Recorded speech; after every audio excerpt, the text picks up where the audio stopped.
எடப்பாடி பழனிசாமி தலைமையிலான அதிமுகவின் அதிகாரப்பூர்வ நாளேடு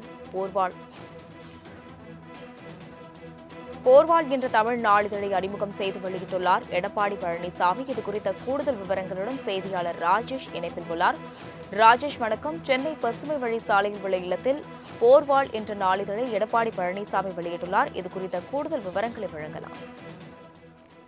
வணக்கம். அதிமுகவினுடைய அதிகாரப்பூர்வ நாளிதழாக இருந்த நமது அம்மா என்ற நாளிதழ் என்பது சி.வி. சண்முகம் தரப்பில் அதனுடைய உரிமை இருப்பதன் காரணமாக தொடர்ச்சியாக சி.வி. சண்முகம் கொடுக்கக்கூடிய பேட்டிகள், அதே போல எஸ்.பி. வேலுமணி அவர்கள் தரப்பில் வரக்கூடிய செய்திகள் மட்டுமே அந்த நாளிதழில் இருந்து வெளியாக இருக்கக்கூடிய சூழ்நிலையில் தங்கள் தரப்பிற்கு ஒரு நாளிதழ் வேண்டும் என்பதற்காக புதிய நாளிதழாக போர்வாள் என்ற நாளிதழை தொடங்கியிருக்கிறார் எடப்பாடி பழனிசாமி.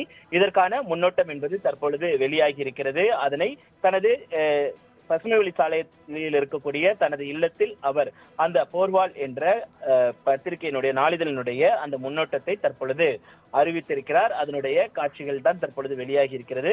குறிப்பாக போர்வாள் பொறுத்த வரைக்குமே ஒவ்வொரு அரசியல் கட்சிக்கும் தங்களுடைய அந்த நாளிதழ் என்பது தேவைப்படுகிறது. அதன் அடிப்படையில் தற்பொழுது போர்வாள் என்ற நாளிதழ் தொடங்கப்பட்டிருப்பதாகவும் அதில் தங்கள் தரப்புக்கான அதிகாரப்பூர்வமான அந்த செய்திகள் வெளியாகும், புகைப்படங்கள் வெளியாகும் என்று அது தெரிவிக்கப்பட்டிருக்கிறது. விவரங்களுக்கு நன்றி ராஜேஷ்.